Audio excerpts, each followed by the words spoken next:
La conferencia de esta noche se titula La batalla de los gigantes y esta noche vamos a regresar a la Biblia.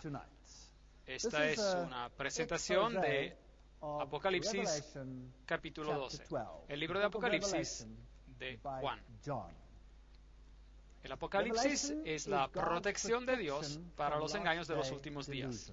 Como hemos visto, el Apocalipsis nos dice exactamente quiénes serán los actores principales al final de los tiempos, quiénes van a estar involucrados a traer esos grandes engaños e ilusiones y cómo las podemos evitar.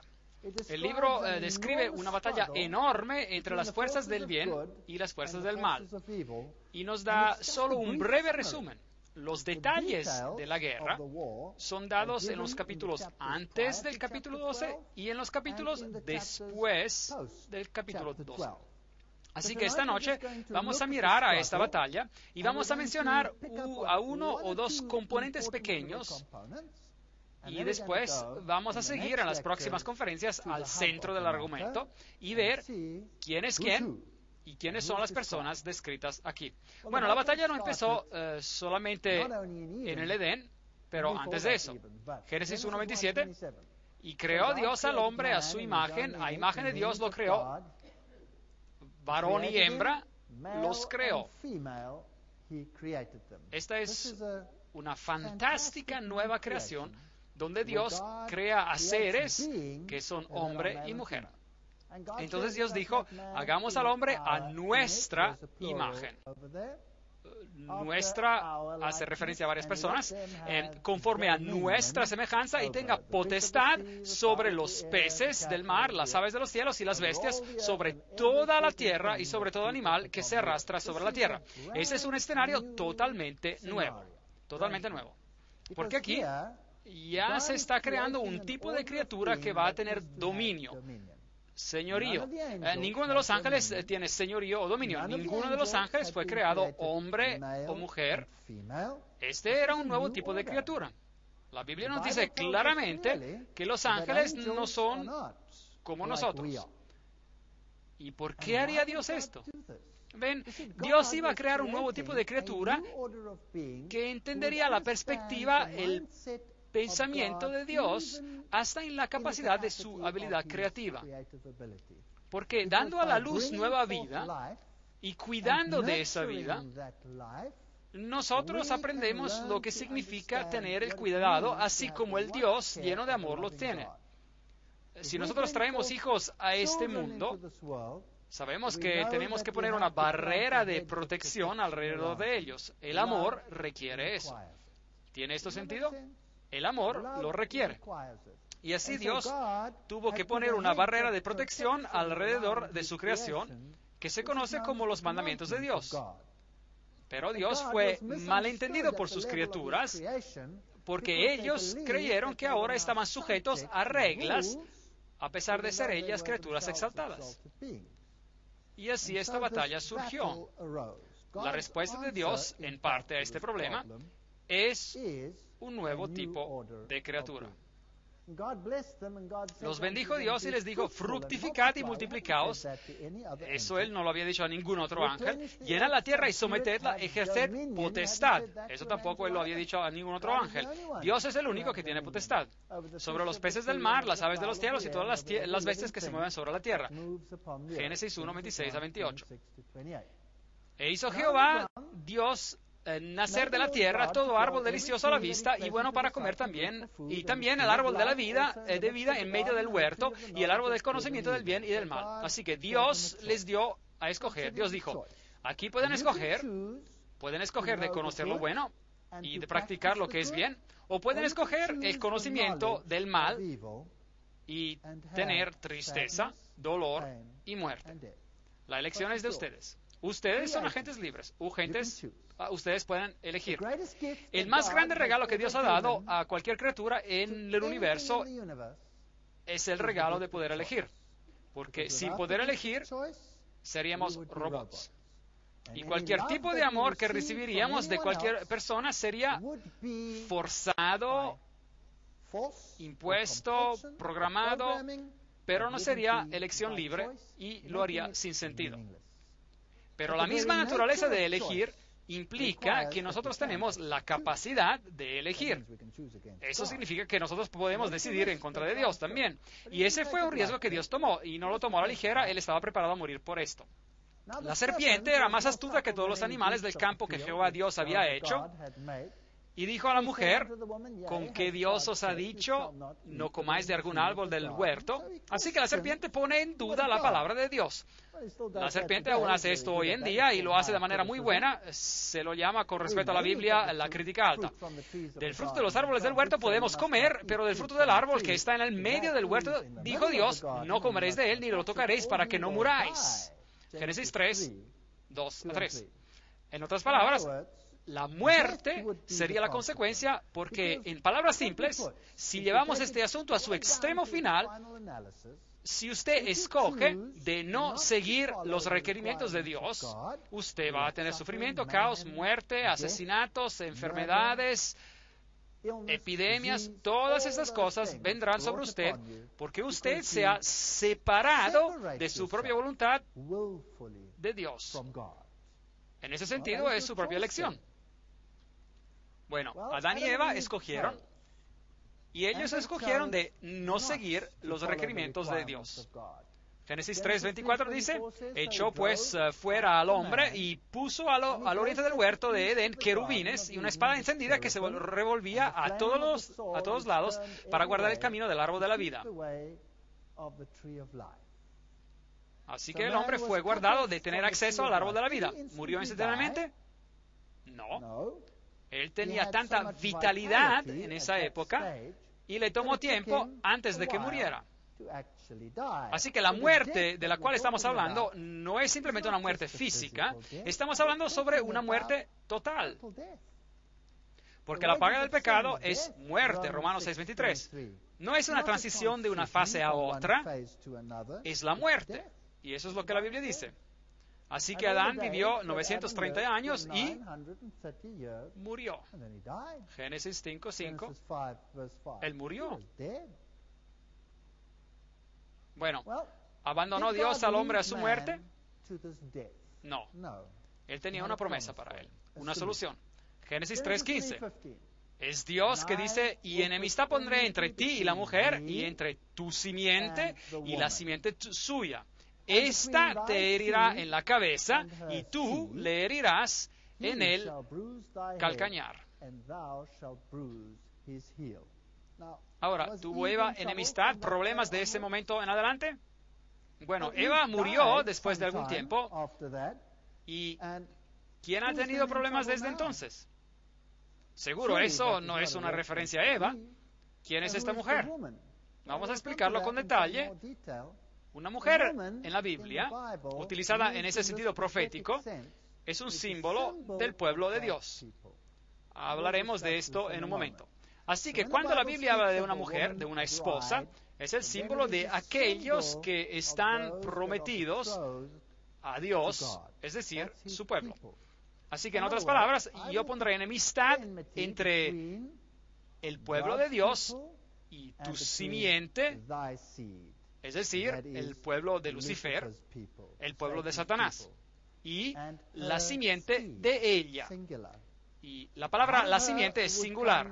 De ella saldría la simiente que salvaría a la humanidad. Y esa simiente, dice Pablo, es al singular, es la referencia a Jesús. Y cada persona que está en Jesús puede tener la vida eterna por medio de Él. En el idioma original dice Él, en género masculino, la simiente, el Salvador, te herirá en la cabeza y tú le herirás en el calcañar. Así que iba a haber guerra entre ellos dos. Ahora, a la Iglesia Católica Romana no le gusta cómo está el verso que utiliza el símbolo de una mujer como la Iglesia y lo cambia a hacer que signifique María, que no estaba viva en ese entonces y que iban a pasar muchos años antes de que ella viviera. Si el verso apuntara a María, esta serpiente hubiera estado sin enemigo por varios miles de años, y esto no tiene ningún sentido. Ahora, la Biblia Douay Rheims, en línea, dice, yo pondré enemistad entre ti y la mujer, y tu simiente y la simiente de ella, y ella herirá tu cabeza, y tú la herirás en el calcañar de ella. Eso es volcar totalmente el significado del Evangelio. Y eso ha hecho que otra persona sea el Salvador. Así que desde el comienzo, al parecer, hubo este conflicto. Así que en Apocalipsis 12 leemos sobre esta historia. Apareció en el cielo una gran señal, una mujer vestida del sol. Interesante. Una gran señal, una mujer vestida del sol, con la luna debajo de sus pies. Tenemos a dos símbolos aquí, la luna y el sol. Y sobre su cabeza una corona de 12 estrellas. El número 12 es significante.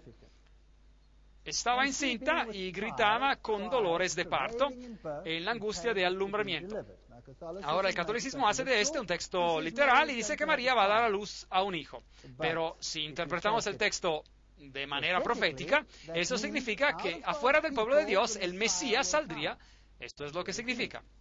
Otra señal también apareció en el cielo, un gran dragón escarlata, que tenía 7 cabezas y 10 cuernos, y en sus cabezas tenía 7 diademas. Ya hemos hablado de todos estos detalles anteriormente. El dragón, como vamos a descubrir, es Satanás, Lucifer, el ángel caído.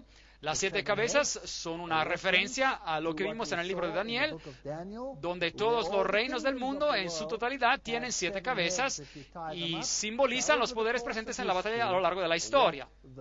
Allí habría la batalla. Y 10 cuernos y en sus cabezas tenía 7 diademas. Así que Lucifer es el verdadero máximo soberano entre bastidores. Los 10 cuernos es una referencia a los reinos. Aquí hay este sitio web católico romano, del cual hemos leído anteriormente. Lo cito para traer todo esto en perspectiva.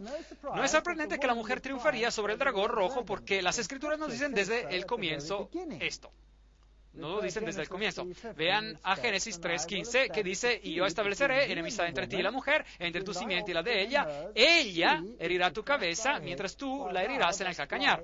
¿De qué versión están citando? Están citando de la versión católico-romana.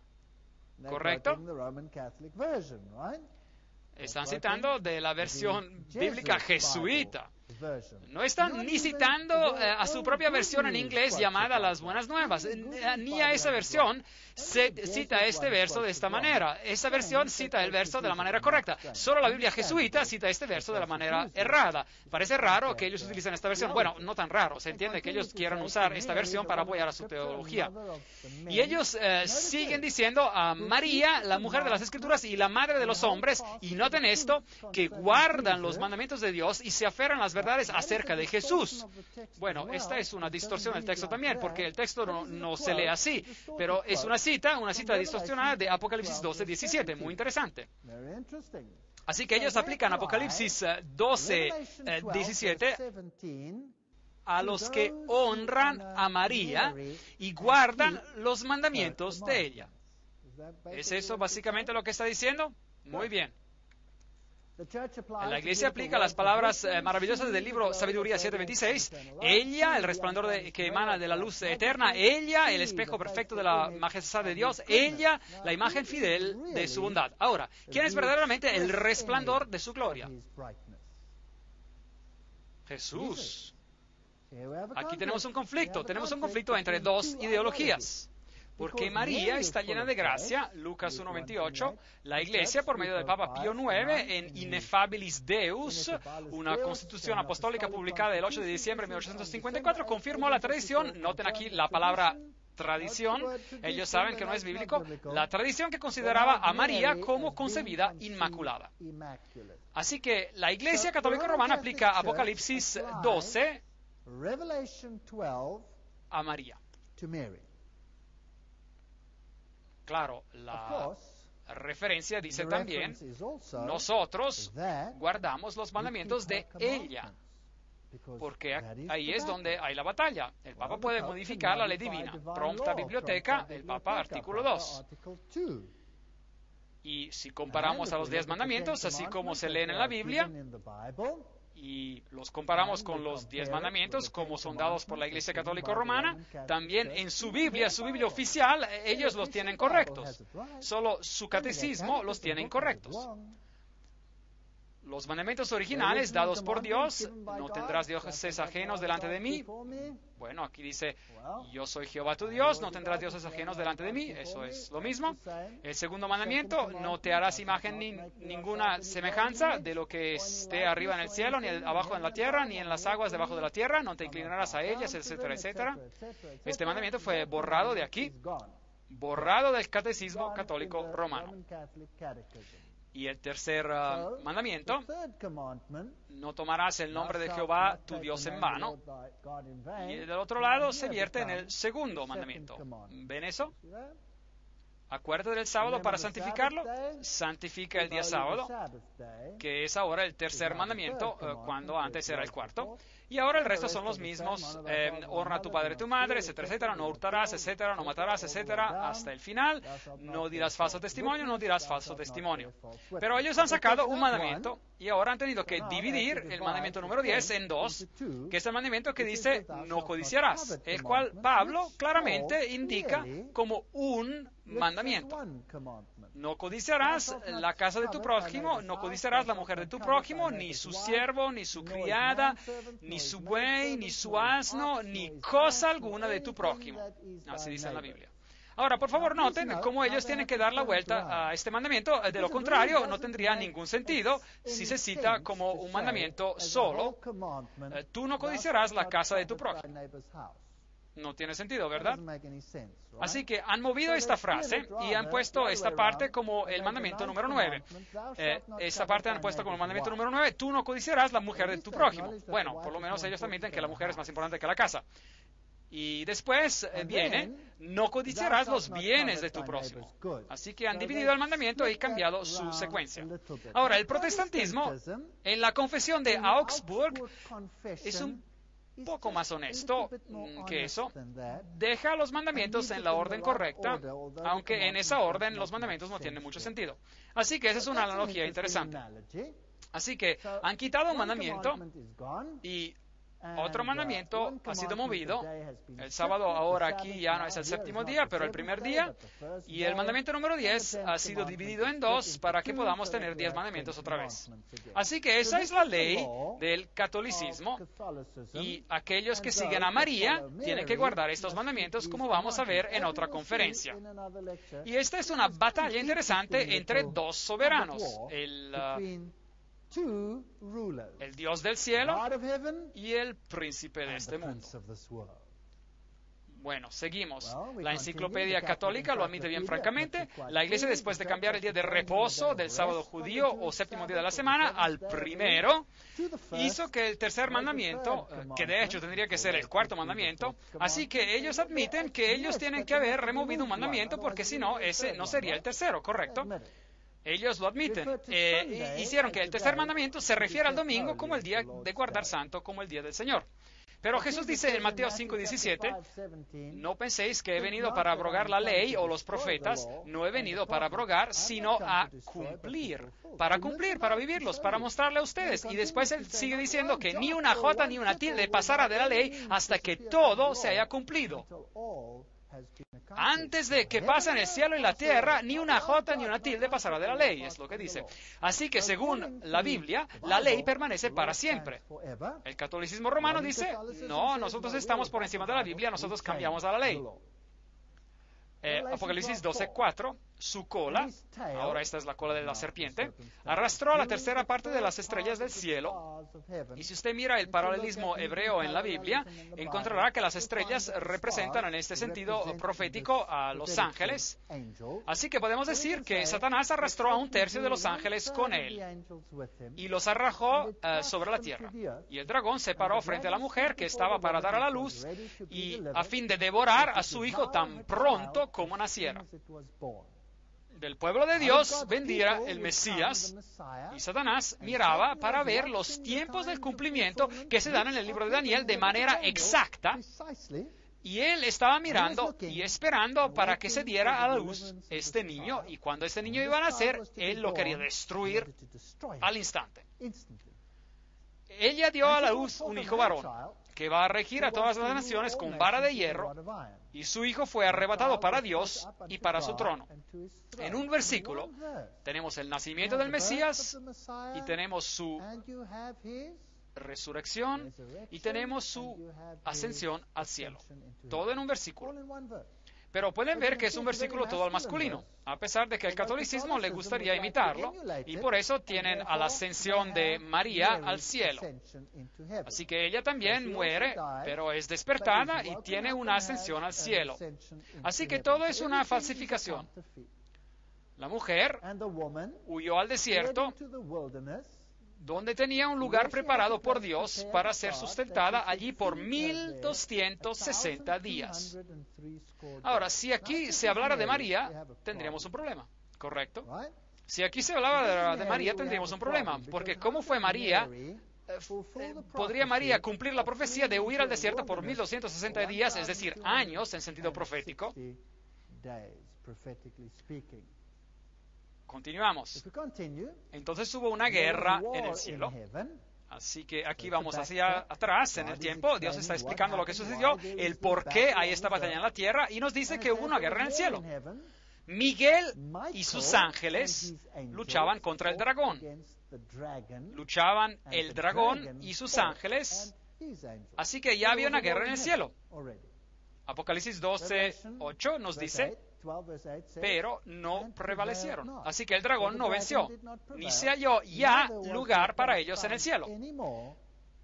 Así que una tercera parte de los ángeles se rebeló en contra del gobierno de Dios. Esa tiene que haber sido una batalla para las mentes de los ángeles.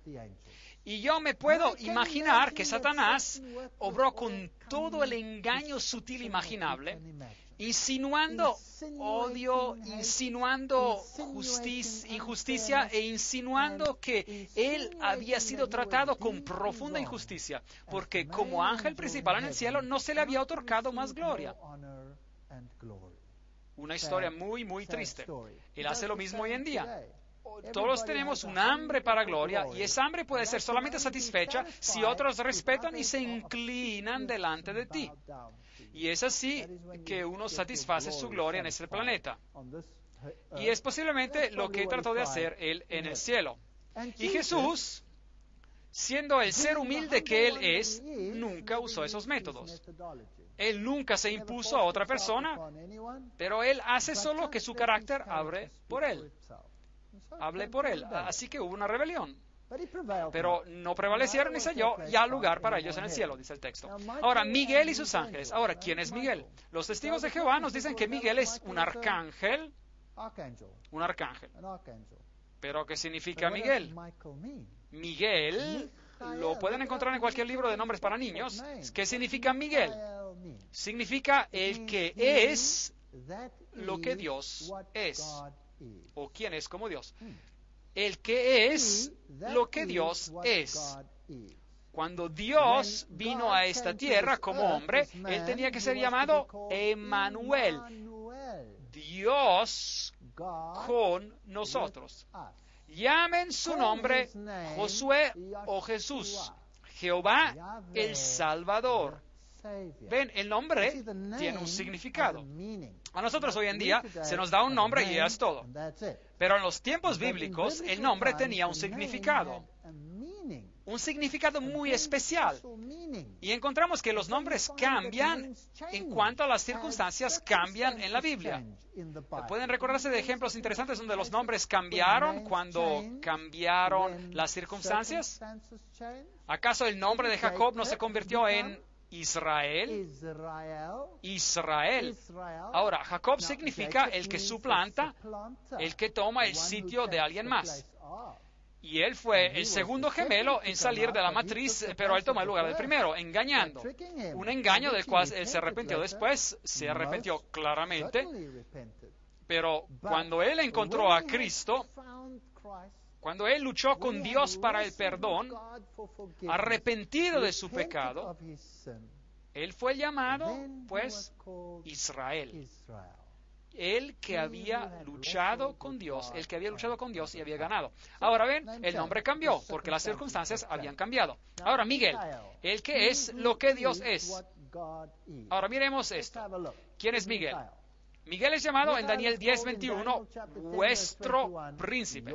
Así que él es el príncipe, el gobernador del pueblo de Dios. Así, ¿quién es el príncipe del pueblo de Dios? Jesús. Pero Jesús estaba en el cielo antes de venir a la tierra. ¿Es esto correcto? ¿Sí o no? Sí, Él estaba en el cielo antes de venir a la tierra. Y Él aún no era Josué, Jesús, Joshua, Jehová el Salvador, que tenía que venir a morir por nosotros. No, Él era Miguel, el que es lo que Dios es. Seguimos adelante. En aquel tiempo se levantará Miguel, el gran príncipe, que es de parte de los hijos de tu pueblo. Daniel 12:1. ¿Quién es el gran príncipe que está de nuestra parte? Hay solo uno, y la Biblia lo hace bien claro. Jesús es el que está de nuestra parte. Pero cuando el arcángel Miguel luchaba con el diablo disputándole el cuerpo de Moisés, Judas 9, ¿quién tiene el derecho de disputar sobre el cuerpo de alguien que tiene que ser resucitado?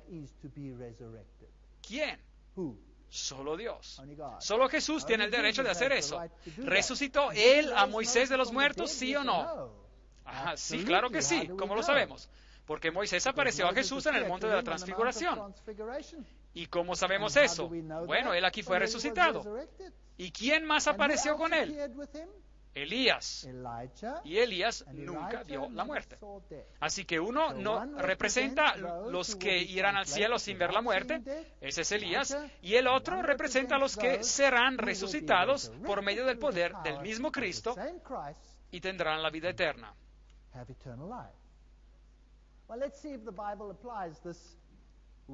Vemos ahora si la Biblia aplica esta palabra arcángel. El Señor mismo, ahora sabemos que este es Jesucristo, con voz de mando, con voz de arcángel y con trompeta de Dios descenderá del cielo. Entonces los muertos en Cristo resucitarán primero. Primera de Tesalonicenses 4:16. Juan 5:28 dice que es la voz del Hijo del Hombre que resucitará a los hombres. Muy bien, así que la voz del arcángel es la voz del Hijo del Hombre. ¿Quién es Él, pues? Él es Dios. La palabra arcángel puede significar un ángel, el ángel más elevado, pero puede significar también mensajero más elevado. Ahora, ¿cuál es el mensaje más grande de la divinidad? Es la manifestación de la deidad que nos puede tocar y nos puede alcanzar, y nos puede hablar y puede comunicar y hacer que podamos acceder a Dios. Así que el más grande mensaje que Dios tiene es Él mismo en la forma de el quién es el que Dios es decir, Miguel. Muy bien. Ahora vemos que la Biblia utiliza esta palabra arcángel para la voz del Hijo del Hombre, y ahora veamos si podemos encontrar este ángel en el Antiguo Testamento. Génesis 48:16, el ángel que me liberta de todo mal, que me redime de todo mal según el original. Ahora, en este caso tenemos un problema si vamos a considerar este ángel como ser creado, ¿correcto? Ahora, ¿quién es el que te puede redimir de todo mal? Jesús. Así que este ángel redentor es Jesús. Seguimos. Allí se le apareció el ángel de Jehová en una llama de fuego. Éxodo 3:2. Ahora, ¿quién es él? Bueno, tiene que ser el mismo de ser de antes. Y de hecho, si este era un ser creado, ¿por qué él pidió que se le adorara? ¿Acaso él no dijo, no te acerques, quita el calzado de tus pies, porque el lugar en que tú estás, tierra santa es? Y Moisés lo adoró, ¿sí o no? Sí, claro. Así que aquí hay un ángel que recibe adoración, y este puede ser solo Dios. Este no es un ángel creado. De él se dice que sus orígenes se remontan al inicio de los tiempos, a los días de la eternidad, Miqueas 5:2. En toda angustia de ellos, él fue angustiado, y el ángel de su faz, aquí lo tienen en esta bella expresión, él los salvó en su amor, y en su clemencia los redimió. Isaías 63:9. Así que Miguel y sus ángeles representan a Jesucristo y el ejército celestial. Y después tenemos al dragón y a sus ángeles. ¿Y quién es el dragón? Y fue lanzado fuera el gran dragón, la serpiente antigua que se llama Diablo y Satanás, el cual engaña al mundo entero. Apocalipsis 12:9. Esto es bien claro y simple. Aquí lo tenemos. ¿Y de dónde viene el diablo? Ezequiel 28:13. En Edén, en el huerto de Dios, estuviste, de toda piedra preciosa era tu vestidura, en el día de tu creación. Él es un ser creado. Sea que le guste o no, él es un ser creado. Versículo 14, tú querubín grande protector. Así que Satanás, cuando era Lucifer, él era uno de los querubines protectores que estaba sobre el arca del pacto. Tú eras perfecto en todos tus caminos desde el día que fuiste creado hasta que se halló en ti maldad. Un misterio. ¿Por qué la maldad ingresaría a Lucifer cuando él era perfecto desde el día que fue creado? ¿Por qué tendría que ingresar la maldad? Obviamente, él fue creado ¿con qué? Libre elección, albedrío. Así que él es un ser creado a la imagen de Dios, porque él tiene la posibilidad de escoger. Y él, en un momento de su vida, escogió dejar que el celo y el egoísmo dominaran a su corazón. Versículo 16, y pecaste. ¿Qué es pecado? Es la transgresión de la ley de Dios. Eso es lo que se nos dice en 1 de Juan. De hecho, es la única definición que se nos da en la Biblia por el pecado. Por lo cual yo te eché del monte de Dios y te arrojé de entre las piedras de fuego, querubín protector. Versículo 17, se enalteció su corazón a causa de tu hermosura. Aquí tenemos el orgullo. El orgullo. Corrompiste tu sabiduría a causa de tu esplendor. Con tus muchas maldades y con la iniquidad profanaste tu santuario. Así que él fundó su propia iglesia, por así decir. Versículo 18, yo pues saqué fuego de en medio de ti, el cual te consumió y te puse en ceniza sobre la tierra ante los ojos de todos los que te miran. Versículo 19, y para siempre dejarás de ser. ¿Qué pasará con Satanás al final? Él será destruido. Eso no es lo que el mundo cristiano enseña, pero eso es lo que la Biblia dice. Vamos a tener que escanear esto con detalle. Ahora, ¿qué hace la masonería alta y la doctrina secreta de la masonería? ¿Qué hacen con este concepto? Ellos lo tienen que volcar. ¿Se acuerdan de estas citas? Déjenme mencionarlas otra vez.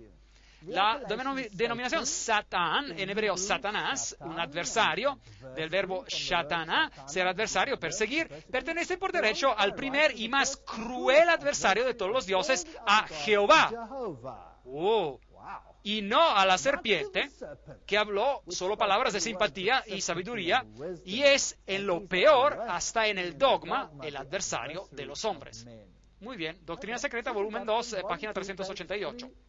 Ahora, yo tengo esos libros, así que esta es una cita original, no es un simple rumor. Bueno, ¿qué ha hecho el círculo interior de los iniciados, el círculo interior de la enseñanza jesuita? ¿Qué ha hecho a la doctrina de que Dios es el que se ocupa de nosotros y es Él que nos ama y es Él que nos salva? ¿Qué han hecho con esta doctrina? La han volcado. Ven, ellos dicen que Dios quería prevenir que nosotros conociéramos algo más. Dios quería prevenir que nosotros conociéramos algo. Él quería prevenir que nosotros conociéramos el mal. Porque él nunca hubiese querido ver a una madre llorando a la tumba de su hijo o hija muertos. Esa es la razón. Y él nunca quiso el dolor y sufrimiento que tenemos en este planeta. Sí, hubiera sido una buena cosa si nunca hubiésemos conocido el mal. Hubiese sido una muy buena cosa. Pero desafortunadamente estamos viviendo con él. Así que ellos vuelcan a esta doctrina. Ahora, el bueno es la serpiente y el malo es Jehová. La doctrina secreta, volumen 2, página 390. Ahora, Jehová era llamado por los gnósticos el creador de, y uno con ofiomorfos, la serpiente, Satanás o el mal. Muy bien. Así que esta doctrina está volcada en la masonería. Y también en los círculos interiores de la Iglesia Católica Romana. Acuérdense que la masonería fue formada y creada por la orden jesuita, y ya hemos tenido una conferencia sobre este tema, el secreto detrás de las sociedades secretas. ¿Se acuerdan de eso? La doctrina secreta, tomo primero, página 480. La explicación esotérica podrá traer algo de orden en esta confusión, porque la Biblia ahora dice exactamente lo opuesto, y miremos a esto desde un punto de vista esotérico, nos dice Blavatsky. Y Jehová se vierte en Saturno y Miguel y su ejército. ¿No es eso interesante? Así que ellos creen que Jehová es Miguel. Y Satanás y los ángeles rebeldes, a causa de los intentos de los celotas demasiado fieles que querían ver en cada ser pagano o un diablo, en eso se vierten. Interesante. Hagamos esto aún más claro. Doctrina secreta, volumen 2, página 508. Ese Miguel, quien es simplemente Jehová, uno de los espíritus subordinados, en lo mejor de los casos. Muy bien. Así que, si miramos a esa historia y vemos a Miguel, el que es el que Dios es, y a sus ángeles luchando contra el dragón que ha sido arrojado a esta tierra, la serpiente. Ellos ponen las cosas al revés y dicen, no, el malo es Jehová. Pero ellos libremente admiten, y eso es algo raro, que es el bueno que está aquí arrojado en la tierra ahora. Así que por lo menos ellos admiten que él fue arrojado, perdió en el cielo y lanzado afuera. Bueno, veamos Doctrina Secreta, volumen primero, página 71. El diablo ahora es llamado oscuridad por la iglesia, mientras en la Biblia él es llamado el Hijo de Dios, la brillante estrella de mañana, Lucifer. Hay toda una filosofía que de sutileza dogmática en la razón por la cual el primer arcángel que originó de las profundidades del caos es llamado Lucifer, el hijo brillante de la mañana, el aurora del Manvantara. Él fue transformado por la iglesia en Lucifer o Satanás porque él es más brillante y más viejo que Jehová y él tuvo que ser sacrificado por el nuevo dogma. Cita dolorosa. Apocalipsis 12, 7, 9. Fue lanzado fuera el gran dragón, la serpiente antigua, que se llama Diablo y Satanás, el cual engaña al mundo entero. Fue arrojado a la tierra y sus ángeles fueron arrojados con él. Eso es lo que la Biblia dice. Usted puede escoger si quiere creer a una opinión o a la otra.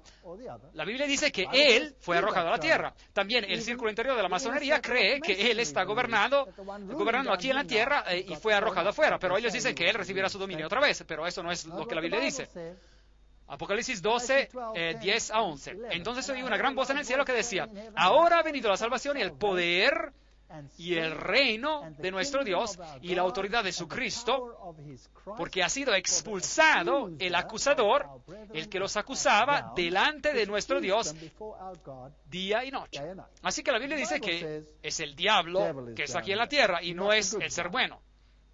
Ellos lo han vencido por medio de la sangre del Cordero y de la palabra del testimonio de ellos, que menospreciaron sus vidas hasta la muerte. Así que Jesús vino a esta tierra, Él murió por nosotros, Él nos demostró que Dios es amor. No hay mayor evidencia que esta. Dios es amor. Y usted puede creer la mentira de ellos o usted puede creer en lo que la Biblia dice. Apocalipsis 12:12, por lo cual alegraos, cielos, y los que moráis en ellos. Estos son los ángeles, porque ellos también tienen que haber sufrido por mucho tiempo. Esta guerra ha durado mucho tiempo. ¡Ay de los moradores de la tierra y del mar! Estos son los pueblos, las naciones, porque el diablo ha descendido a vosotros con gran ira, sabiendo que tiene poco tiempo. Así que Dios va a limitar el tiempo del enemigo. Dios va a reducir el tiempo del experimento del enemigo con el pecado. Así que cuando miramos a los versos iniciales de Apocalipsis 12, apareció en el cielo una gran señal, una mujer vestida del sol. Esta es la iglesia de Dios, con el poder de Jesucristo detrás de ella, con la luna debajo de sus pies. Esta es la ley y el equipaje que necesitamos para luchar. Esa es la luz menor. Nosotros reflejamos a la luz mayor. Y sobre su cabeza una corona de 12 estrellas. Había 12 tribus de Israel, había 12 apóstoles en la iglesia temprana. Estaba encinta y gritaba con dolores de parto en la angustia del alumbramiento. Ahora, avancemos y veamos a esta mujer con un poco más de detalle. Malaquías 4:2. Mas para vosotros, los que teméis a mi nombre, nacerá el sol de justicia, y en sus alas traerá salvación. Así que Jesús lo llama el sol. Él es el sol de justicia. Ahora, Lucifer también toma el símbolo del sol, que se aplica a Jesucristo, y él lo aplica a él mismo. Él quiere tomar todo el honor y él vuelca todo el mensaje del Evangelio. Su descendencia será para siempre y su trono como el sol delante de mí. Salmo 89:36. Así que el sol se utiliza como símbolo de Jesús y Satanás toma el símbolo y lo aplica a la adoración de sí mismo, en última instancia.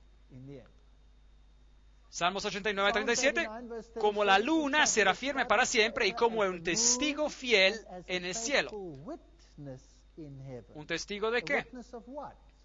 ¿Qué hace la luna para que la podamos ver? Refleja la luz del sol. Así que el testigo fiel, la luna bajo los pies de ella, simboliza el reflejar la gloria de Jesucristo al mundo. Ese símbolo de su pueblo, solo su pueblo puede hacer eso, porque Jesús mismo no tiene que reflejar su propia gloria. Él es su propia gloria. Así que esto simboliza el pueblo de Dios. 1 Pedro 2:9, pero vosotros sois linaje escogido, real sacerdocio, nación santa, pueblo adquirido por Dios. Eso es lo que tenemos que ser.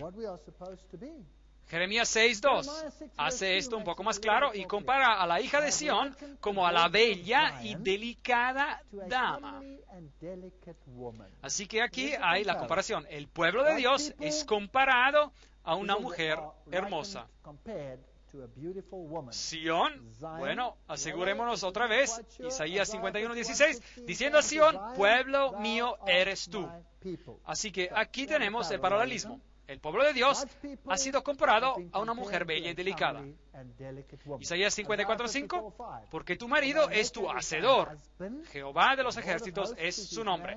Él es tu redentor, el santo de Israel, el que será llamado Dios de toda la tierra. Porque como a una mujer abandonada y triste de espíritu, te llamó Jehová, como a la esposa de la juventud que es repudiada, dice el Dios tuyo. Así que ella representa a María o al pueblo de Dios. De seguro representa al pueblo de Dios.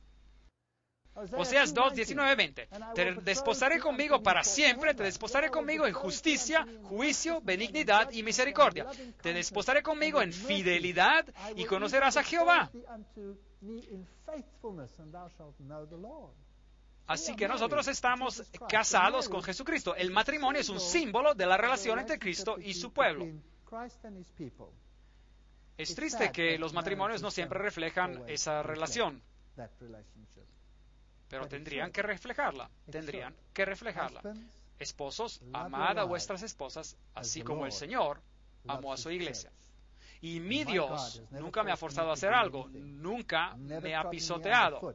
Él me ha creado un agente libre y me dice, escoge. Si tú quieres escogerme a mí, está bien. Si tú quieres escoger a otro, está bien, pero yo voy a llorar. Es todo lo que dijo. Porque tengo celo sobre vosotros, con celo de Dios, pues os es desposado con un solo esposo para presentaros como una virgen pura a Cristo. Segunda de Corintios 11:2. El simbolismo aquí es increíble. Increíble. La mujer es la iglesia. Y estaba encinta y gritaba con dolores de parto en la angustia del alumbramiento. Apocalipsis 12:2. Ella dio a la luz un hijo varón que va a regir a todas las naciones con vara de hierro, y su hijo fue arrebatado para Dios y para su trono. Apocalipsis 12:5. Así que el pueblo de Dios viene del pueblo de Dios viene el Mesías. Juan 4:22, vosotros adoráis lo que no sabéis.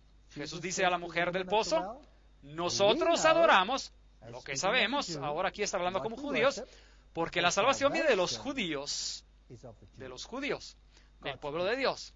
Así que del pueblo de Dios saldría el Mesías. Salmos 2, 7 a 9, yo publicaré el decreto, Jehová me ha dicho, mi hijo eres tú. Yo te engendré hoy, pídeme y te daré por herencia a las naciones y como posesión tuya a los confines de la tierra. Los quebrantarás con vara de hierro, como vasija de alfarero los desmenuzarás. Dios va a ser el vencedor en la batalla tremenda. Él va a ser el vencedor en esta batalla tremenda. Apocalipsis 19:15 dice, de su boca sale una espada aguda para herir con ella a las naciones, y él regirá con vara de hierro.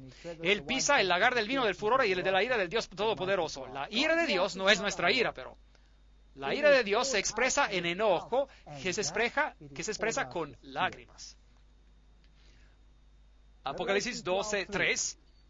Otra señal también apareció en el cielo, un gran dragón escarlata que tenía 7 cabezas y 10 cuernos, y en sus cabezas tenía 7 diademas. Versículo 4, su cola arrastró la tercera parte de las estrellas del cielo. Satanás está ahora aquí en la tierra, y él se paró frente a la mujer que estaba para dar luz a fin de devorar a su hijo tan pronto como naciera. Y cuando Jesús nació, el enemigo estaba preparado, y él esperaba para hacer que este niño fuese destruido. Y él envió a las legiones romanas para ir y matar a cada niño que estaba en Belén y a sus alrededores. Y las pequeñas calaveras que se encontraban en todos sitios. Y hoy en día también en algunos monasterios usted puede encontrar estas calaveras, entre comillas, y ellos dicen que esos son los niños que Herodes mató, y los mataron sin misericordia. Pero Dios tomó a su hijo y ellos huyeron a Egipto, pero sí, eventualmente el enemigo lo mató y lo crucificó. Porque la paga del pecado es muerte, pero la dádiva de Dios es vida eterna en Cristo Jesús, Señor nuestro. Romanos 6:23. Y después Él ascendió al cielo, donde ahora está sentado a la derecha del Padre, y Él regresará para reclamar a su reino. Y mi deseo es que todos podamos estar de su lado. Así que, por cuanto los hijos participaron de carne y sangre, Él también participó de lo mismo, para destruir por medio de la muerte al que tenía el imperio de la muerte, esto es, al diablo. Así que el diablo pensó que lo había aplastado y que ya había ganado. Pero la más grande derrota en apariencia se convirtió en la más grande victoria de todos los tiempos.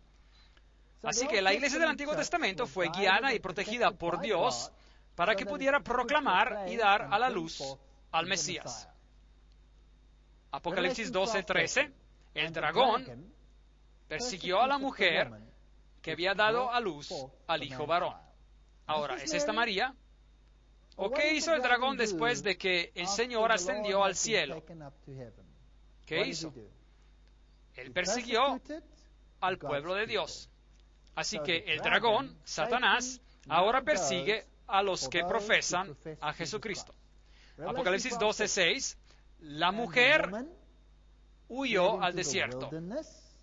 Este es un sitio donde hay poca gente, donde no hay muchas naciones, un desierto, un sitio seco, escondido, sitios solitarios, donde tenía un lugar preparado por Dios para ser sustentada allí por 1260 días. Apocalipsis 12:6. Ya hemos hablado de esto anteriormente. Ahora, examinemos un paralelismo hebreo en este texto. 1260 días.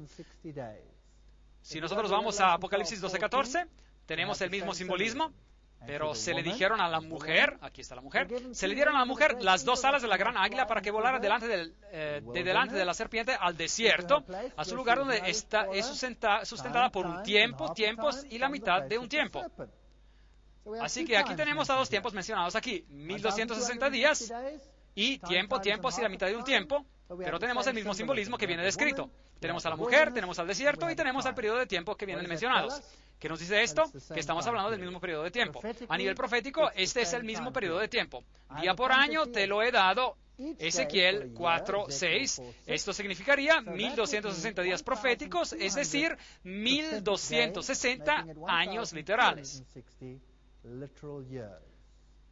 Y encontramos a estos periodos de tiempo en Daniel 7:25, tiempo, tiempos y medio tiempo, y en Daniel 12:7, tiempo, tiempos y la mitad de un tiempo, 3 años y medio proféticos y 3 años y medio por 360 es igual a 1260.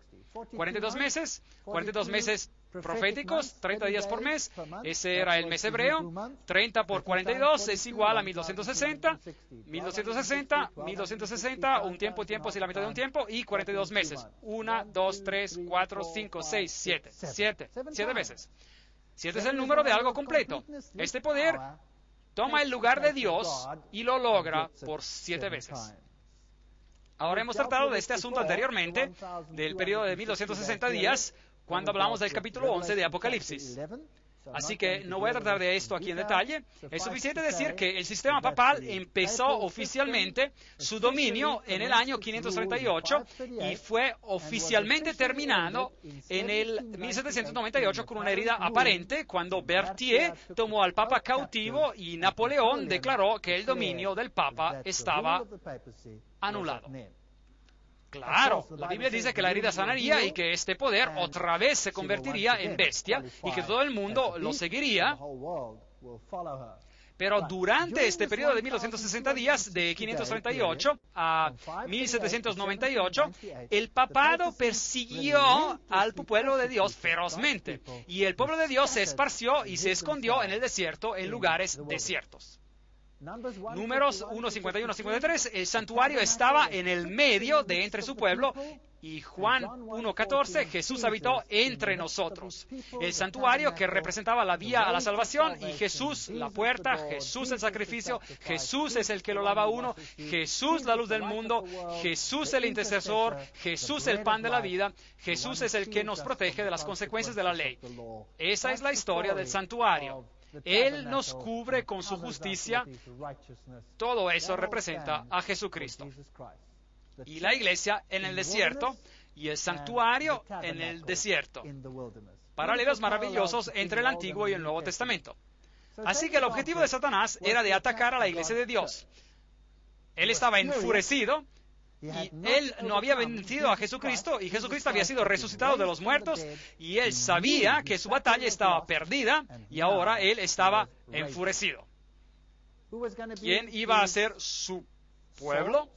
Versículo 3, y vi a una mujer sentada sobre una bestia escarlata llena de nombres de blasfemia. Bueno, eso es Apocalipsis 17:3. Ya hemos tratado de esto en detalle. En su frente tenía un nombre escrito, un misterio. Babilonia la Grande, la madre de las rameras y de las abominaciones de la tierra. Apocalipsis 17:5.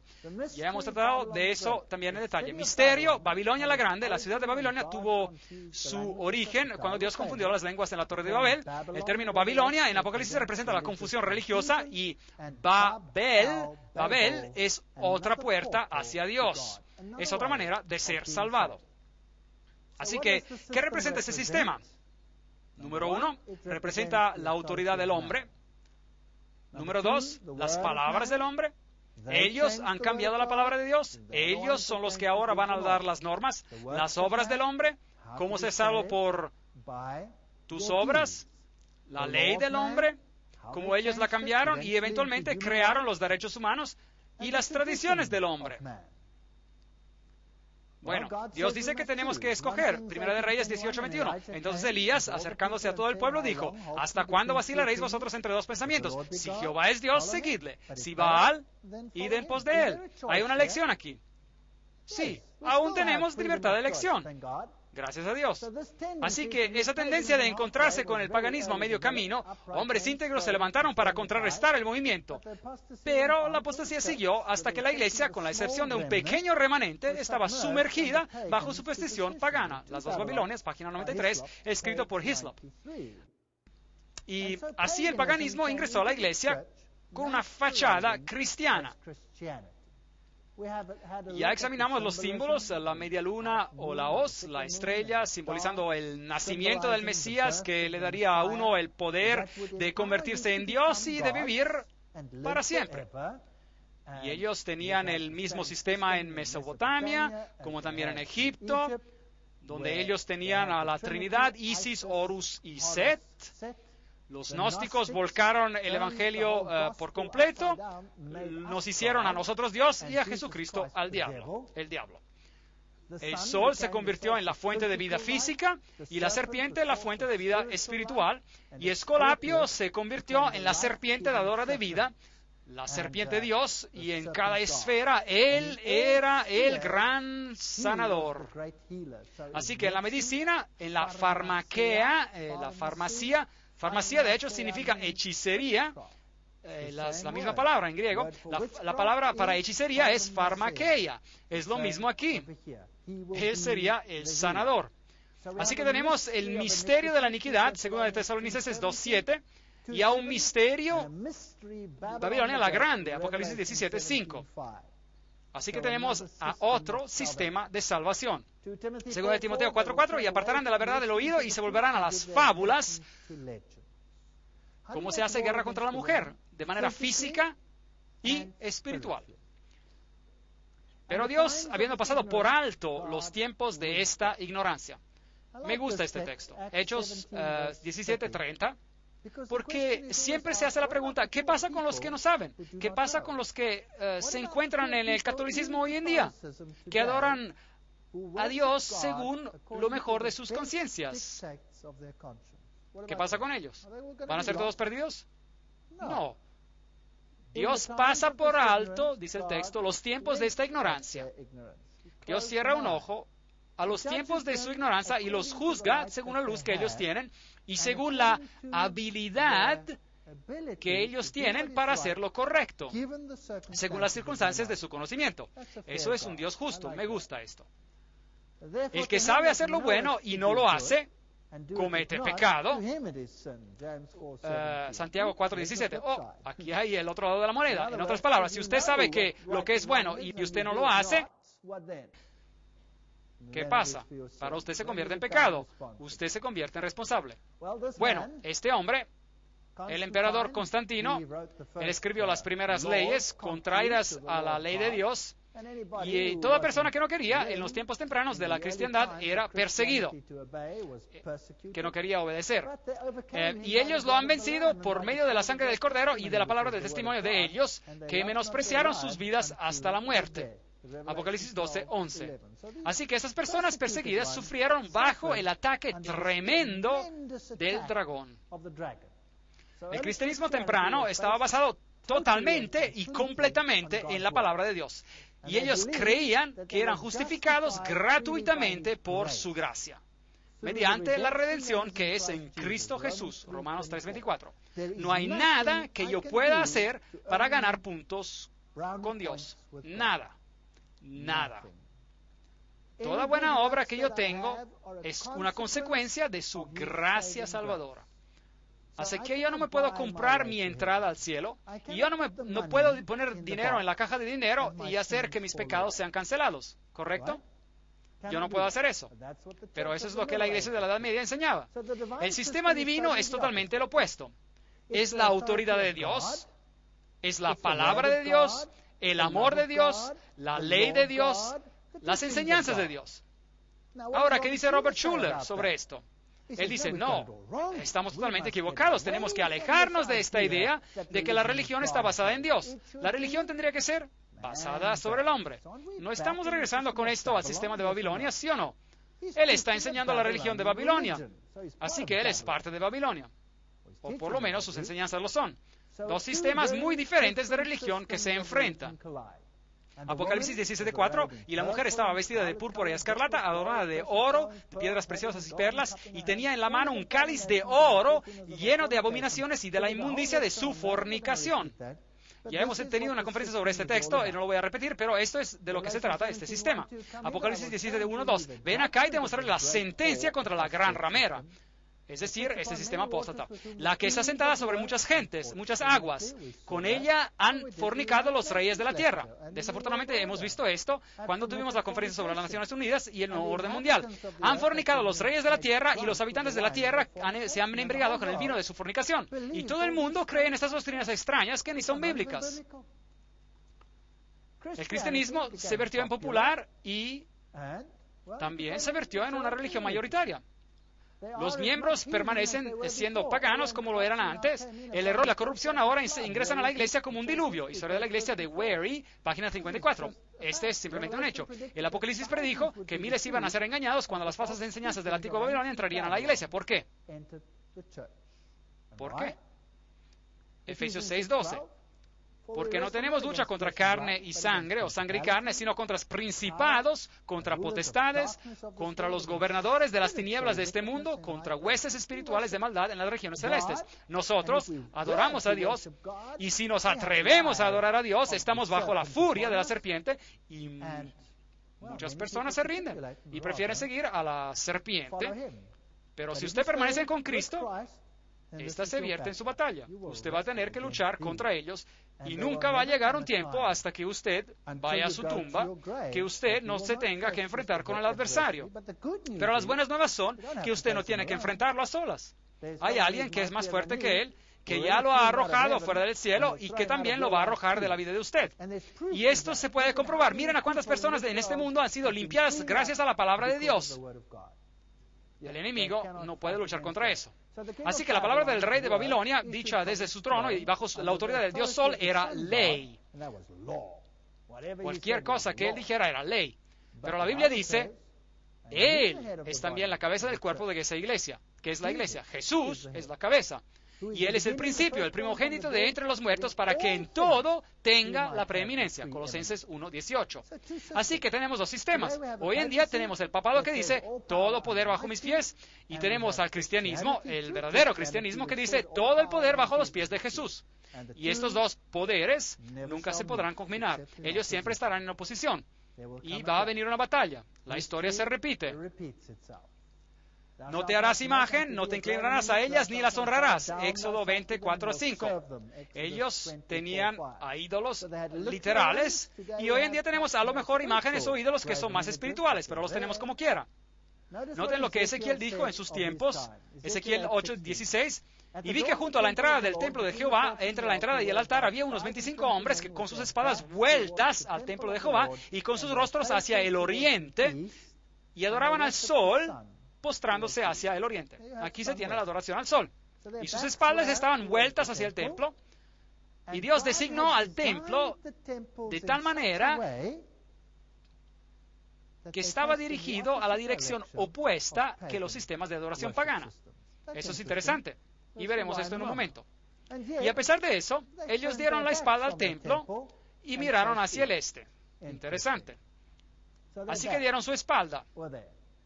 Y el sol era el dios principal en el paganismo. Esta es una cita interesante. El sol tiene adoradores hoy en día en Persia y en otros países. De verdad, hay algo de la realeza, de noble acerca del sol, que lo hace un emblema digno de Jesús, el sol de justicia.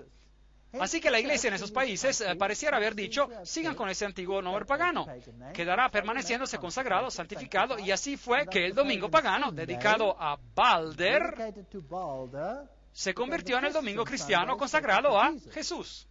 El Mundo Católico, marzo del 1894, página 809. Domingo, siendo el día cuando los gentiles solemnemente adoraron a ese planeta, es decir, al sol, los cristianos pensaron que era adecuado guardar al mismo día y usar el mismo nombre para el día, para que no parecieran a unos quejosos sin razones y por esa actitud dificultar la conversión de los gentiles. Así que eso es lo que hizo el catolicismo romano. Ellos simplemente cambiaron al día. Y la antigua adoración al sol sigue en vida y en auge hoy en día. En Egipto, el sol era representado por un gran punto rojo. Hablaremos del punto rojo más tarde y ustedes se sorprenderán de dónde aparece el punto rojo en el mundo hoy en día. Y claro, el ave del dios Sol, aquí tenemos a la diosa Nut, que da a la luz al Sol en el templo de Hathor. Aquí ella consume al Sol y lo da a la luz y él nace. Y aquí ustedes tienen lo mismo en el sistema egipcio.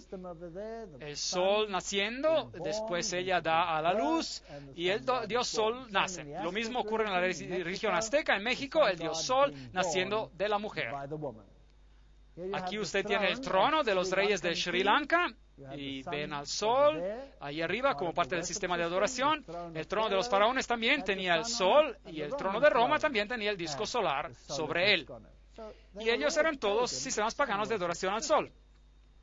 Si usted estudia la egiptología, encontrará los discos rojos entre los cuernos y tendrá a los leones que cargan el disco solar al horizonte. Eso era parte de la religión egipcia.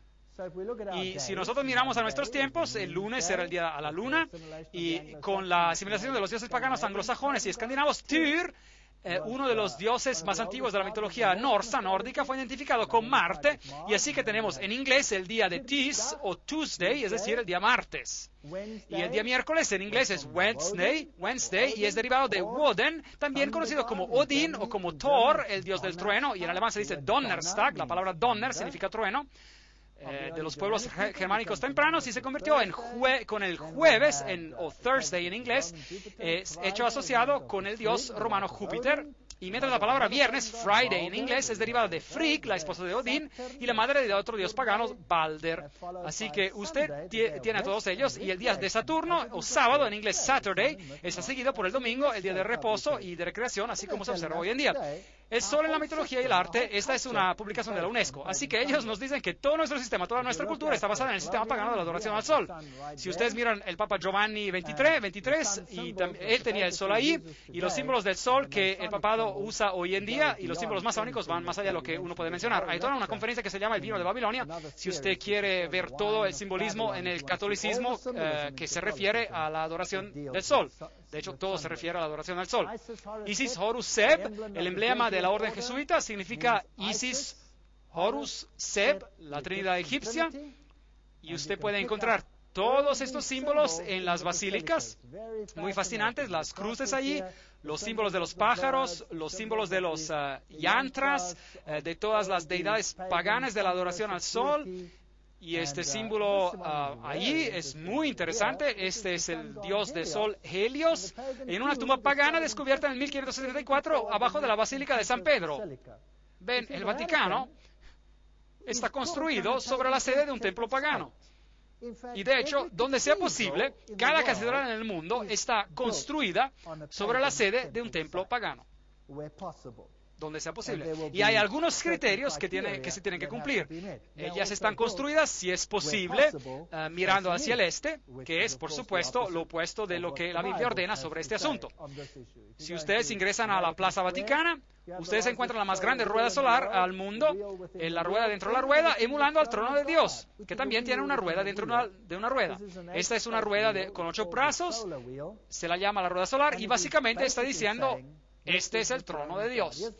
Aquí es el símbolo de Shamash, y usted verá a 2 cruces, una con las líneas rectas y una con líneas onduladas. Las onduladas representan al lado femenino y las rectas representan al lado masculino. Aquí hay un símbolo de Shamash, y Shamash, por supuesto, era la deidad que es el equivalente de Pan. Pan era el dios de la foresta. Diana era su compañera. Ella era la diosa de la foresta. Así que si ustedes quieren mirar al emblema del Departamento Forestal de Canadá, su propio país, fíjense en su emblema, sí, en su emblema. El de ustedes mismos, yo lo vi hoy en la oficina forestal, es el símbolo de Shamash. Muy interesante. Y ustedes saben que las forestas son santas estos días porque Pan está allí. Y aquí hay otro símbolo, un sello cilíndrico de Persia. Y aquí tienen el símbolo de Zoroaster. Y este lo encontrará en Bombay, en India, que se utiliza hasta el día. Lo encontrarán en el sacerdocio de Zoroaster, que sigue existiendo hoy en día. Ese es el sistema de adoración. La llama es el símbolo del sol en Bombay. Aquí están los sacerdotes trabajando con la llama, símbolos de Shamash. Los símbolos de la adoración al sol los encontramos en el budismo, los encontraremos en el islam, los encontraremos en el sistema yin y yang, el conocimiento del bien y del mal, macho, hembra, el ankh. Los encontraremos por todos sitios. Vishnu, Zoroaster, Quetzalcoatl, aquí tienen a Mitsutom, lo encontrarán en las catedrales católicas romanas en el piso, por todos sitios. Esto es lo mejor de la adoración pagana al sol. Lo encontrarán en la Hanukkah con sus 1, 2, 3, 4, 5, 6, 7, 8, 9 lámparas que alumbran. Y yo me sorprendí cuando estuve en Israel y vi las grandes señas de la menorá con 9 velas. Y yo me pregunté, ¿qué les ha pasado? Este es paganismo abierto que se hace ver por todo Israel. Si usted ve en el hinduismo, el Aleph, el número 1, el primero, aquí ve los símbolos del sol en el Hauda, el asiento sobre los elefantes decorado con motivos solares. Los elefantes en el hinduismo, el Aleph significa el primero, el 1 es un símbolo de Lucifer. Si usted mira la antigua religión, Horus era mostrado como un ave rapaz. Y si usted analiza las religiones indias en el mundo, es así que ellos muestran a su deidad de adoración en sus espaldas. Si ve usted a los hechiceros, a los brujos indios, a los chamanes, usted verá el sistema solar de adoración en sus espaldas. Ese es su sistema de adoración hoy en día, nada ha cambiado. Si usted va al imperio Asanti, tienen a Anubis ahí, ellos tienen las llaves, lo mismo que el papado. Ellos tienen el sistema solar, el sol, la luna, las estrellas y todas las vestimentas tradicionales que se encuentran, por ejemplo, en los países de Europa Central. Todas ellas son símbolos de adoración al sol. Aquí hay un grupo carismático que está adorando en Israel. ¿Y qué son esos símbolos alrededor de sus cuellos? ¿Qué tiene que ver esto con el cristianismo? Esta es la antigua adoración pagana del sol, nada más. Aquí tenemos la adoración literal del sol hoy en día. Esto es en Inglaterra, esto se encuentra en Stonehenge, en Inglaterra del Norte, y ahí tienen a los druidos. Y noten cómo están vestidos los druidos, básicamente como monjas. Básicamente no hay diferencia, excepto de que la mayoría de las monjas ni saben que tienen adoración druida, y eso es muy, muy triste. Rituales europeos de la adoración al sol, saltando sobre el fuego, algo que Dios prohibió, ceremonias druidas a Stonehenge, por ejemplo. Ahora, Stonehenge es un sitio muy interesante. Si usted va a Stonehenge, tenemos este círculo de piedras. Originalmente había un pasillo. Stonehenge es un círculo de piedras y había un pasillo que se dirigía a este círculo y este pasillo estaba bordeado de piedras gigantes. Después, lo que ellos hicieron, ellos cubrieron estas piedras gigantes con un techo. Y esa es básicamente la estructura de una catedral, y detrás de las catedrales antiguas usted encontrará un jardín circular. Y si usted va al centro del jardín, encontrará la piedra en el medio, que es el punto dentro del centro, que es el sistema pagano de, bueno, ustedes ya saben, la fertilidad y todas esas cosas interesantes. Si usted busca en esos jardines circulares, usted encontrará al dios Pan, encontrará a la diosa Diana, encontrará a los consortes bien escondidos en los jardines.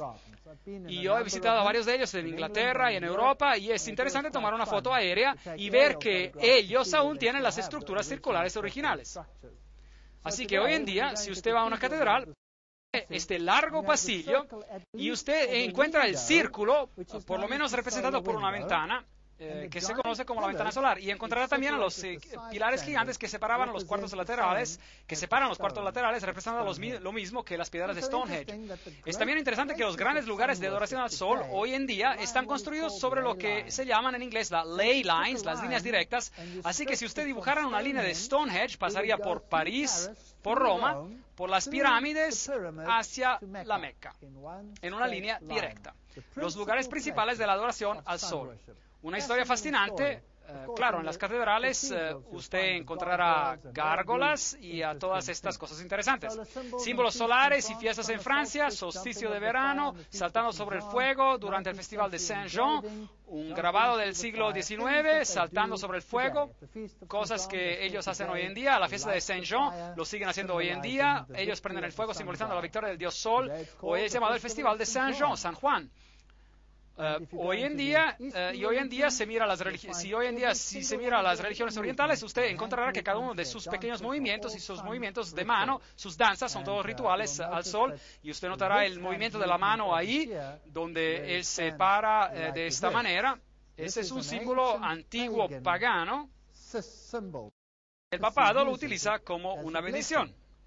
Si usted estudia los rituales masónicos, usted encontrará que ciertas organizaciones masonas utilizan el símbolo también.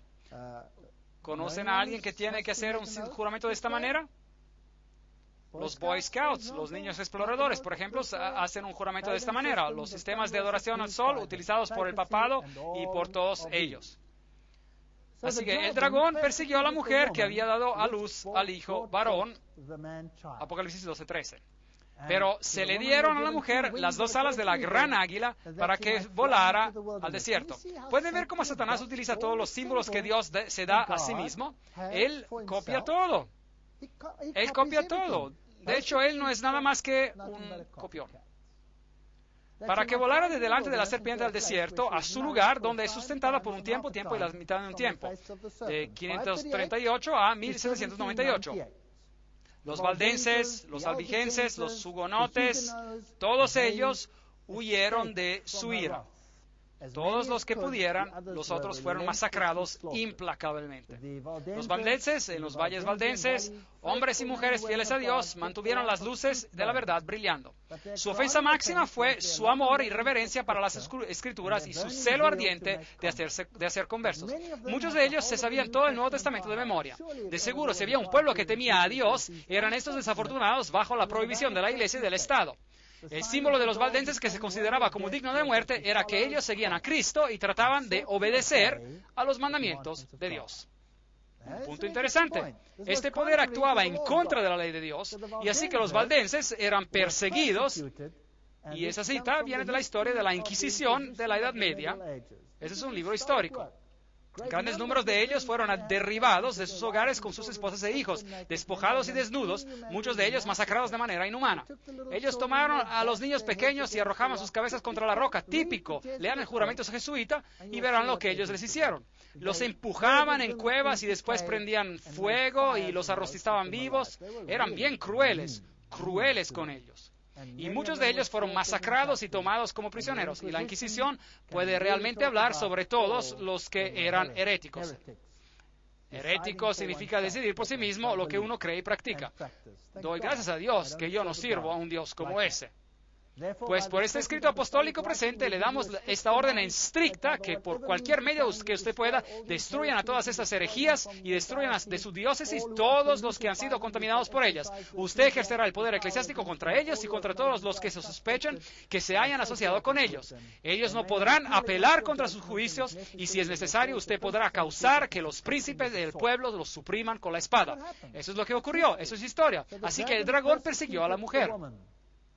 Y Papa León hizo fundir o prensar esta medalla donde él tiene a la mujer con la copa en su mano y las letras Fides del otro lado. Y hoy en día quedan solo algunos remanentes en los valles valdenses de cómo esas personas vivían, de lo que hacían en lugares muy poco accesibles. Y la iglesia con orgullo mostraba a Loyola, el fundador jesuita, masacrando a la oposición. Los dos que están a sus pies bajo su espada son Lutero y Calvino. Ellos son sacados de sus tierras. Juan Hus fue también uno de los primeros anunciadores. Primero se le prohibió de dar misa, la misa, y solo se le permitía hablar, y eso fue una bendición. De ese púlpito, todo lo que podía hacer era predicar la palabra de Dios. Maravilloso. Así que toda la liturgia se le dejó a un lado y la palabra de Dios fue hecha perfecta, y él llamó al papado Babilonia, el rey de Babilonia. Esta era su iglesia original, ahí estaba su banco, y ahí contra la pared él tenía ese cuadro con el Papa cabalgando en un gran caballo, y después tenía a otro cuadro de Jesús sobre un asno, y él dice, ¿quién es más potente? ¿El siervo o el amo? Preguntas interesantes. Él murió en la hoguera por sus comentarios y fue traicionado. Y aquí ellos colgaban a los cuerpos de los que iban contra ellos. Estos son los monumentos hugonotes y ya hemos hablado de ellos. Así que Martín Lutero y Melanchthon, uno de temperamento fuerte y el otro manso, y de vez en cuando uno necesita a personas como Pedro y de vez en cuando a personas como Juan. Martín Lutero, Juan Wycliffe, Juan Knox, Tyndale, Calvino, estos eran los grandes predicadores. Y la serpiente arrojó de su boca tras la mujer agua como un río. Así que él utilizó a las naciones del mundo para perseguir. Él utilizó particularmente a Francia. Francia tendrá un día que responder de una responsabilidad tremenda, empezando por Clodoveo, el rey, y hasta los tiempos de los hugonotes, la persecución de los albigenses, y la noche de San Bartolomé, la masacre de los hugonotes franceses, tendrán que responder de mucho. Y las guerras francesas y todos esos asuntos. Pero la tierra, los sitios pocos poblados, pues la tierra abrió su boca y se tragó el río que el dragón había echado de su boca. Apocalipsis 12, 15, 16. Y Apocalipsis 17:15 declara, y también me dijo, las aguas que has visto, donde se sienta la ramera, son pueblos, muchedumbres, naciones y lenguas. No tenemos que adivinar. Así que las naciones fueron enviadas a perseguir al pueblo de Dios, pero la tierra donde no había agua se abrió. Así que ellos huyeron a los Estados Unidos. Están viviendo aquí en este país hoy en día. Estos son los descendientes de esos creyentes valientes. Ellos se fueron a África, ellos empezaron una nueva vida y su símbolo representa libertad. Pero desafortunadamente hay una sombra en este símbolo, es masónico. Entonces el dragón se llenó de ira contra la mujer y se fue a hacer la guerra contra el resto de la descendencia de ella. Apocalipsis 12:17. Ahora, esta mujer huyó al desierto por 1260 días. Y esto nos lleva a la fecha 1798. Y ella huye a lugares solitarios y el Nuevo Mundo se puebla. El protestantismo toma raíz en el Nuevo Mundo y de este protestantismo un nuevo remanente surge. Entonces el dragón se llenó de ira contra la mujer, contra la iglesia, y se fue a hacer la guerra contra el resto de la descendencia de ella. Ahora, ¿quiénes son ellos? Bueno, aquí hay un atributo contra los que guardan los mandamientos de Dios y tienen el testimonio de Jesucristo. Aquí hay una pista importante. Y vamos a tener que descubrir de la Biblia quiénes son ellos. Me gustaría saber quién es este remanente que enfurece al dragón, que guarda los mandamientos de Dios y tiene el testimonio de Jesucristo. ¿Y qué significa todo eso? Bueno, Daniel nos dice, en aquel tiempo se levantará Miguel, el gran príncipe que está de parte de Dios, de los hijos de tu pueblo. Será tiempo de angustias, cual nunca fue, desde que hubo gente hasta entonces, pero en aquel tiempo será libertado tu pueblo, todos los que se hallan escritos en el libro. Increíble. Estamos viviendo al final de los tiempos. El periodo de la mujer en el desierto ya se ha acabado. El dragón ahora está enfurecido contra el remanente de su simiente, los que guardan los mandamientos de Dios y tienen el testimonio de Jesucristo. Pero Miguel se levantará antes de que el dragón los destruya y el dragón llegará a su fin y te arrojé de entre las piedras del fuego y querubín protector y yo pues saqué fuego de medio de ti, el cual te consumió y te puse en ceniza sobre la tierra. Ezequiel 28, 16, 18. Esta batalla entre estas dos fuerzas gigantes, Miguel y sus ángeles y su iglesia, la mujer, y Satanás y sus ángeles y su iglesia, la ramera de Babilonia. Estas dos fuerzas van a llegar a un último enfrentamiento. Y sería interesante saber si los dos lados se pueden identificar el uno al otro. Eso sería muy interesante. ¿Qué pasaría si de un lado apuntaran literalmente y dijeran, son ellos? Ya veremos. Bienaventurados los que guardan sus mandamientos, para que su potencia o derecho sea en el árbol de la vida, y que entren por las puertas en la ciudad. Apocalipsis 22, 14, Reina Valera Antigua. Así que vale la pena guardar los mandamientos de Dios, no para ganar un sitio en el cielo, pero porque uno elige obedecer a Dios en vez del hombre. Y este es el punto del asunto, y es una cuestión de obediencia por amor, no obediencia para obtener algo, La Biblia dice en 2 Corintios 7:10, la tristeza que es según Dios produce arrepentimiento para salvación, pero hay una tristeza que no conduce al arrepentimiento. ¿Cuál es la diferencia entre esos dos? La tristeza que no conduce al arrepentimiento es la tristeza sobre la pérdida, pero no sobre lo que uno ha hecho. Pero una tristeza que conduce al arrepentimiento es una tristeza que conduce al reconocer que yo soy culpable y tengo un problema y yo necesito de un Salvador. Y cuando yo lo he reconocido a Jesucristo y yo me aferro a Él y yo recibo poder de Él para limpiar mi vida y para hacer lo correcto, es Él que lo hace y no yo. Es por su gracia que yo soy salvo y no por mis obras. Así que ellos, sí, guardan los mandamientos, no para ganar la vía al cielo, más bien ellos lo hacen porque admiran y honran a su Salvador y su Redentor. Dos sistemas en guerra, un dragón y una mujer de blanco. ¿Y sus atributos? Ellos guardan los mandamientos de Dios y tienen el testimonio de Jesús.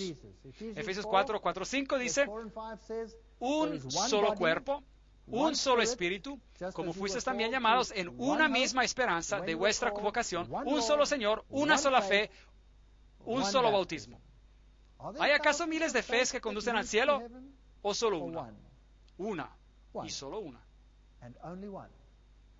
Y esta noche vamos a tener que hacer una decisión sobre de qué lado vamos a estar, sea de un lado o al otro.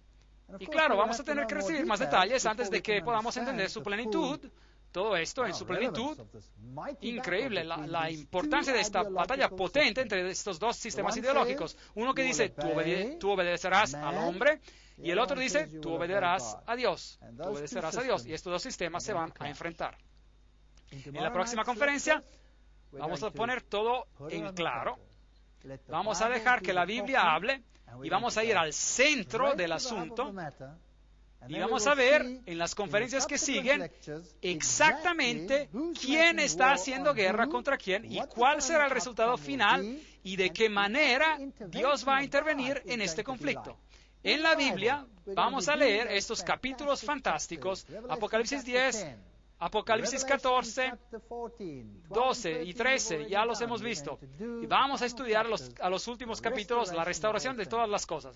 No se las pierdan porque ahí van a ver cuál será la respuesta final.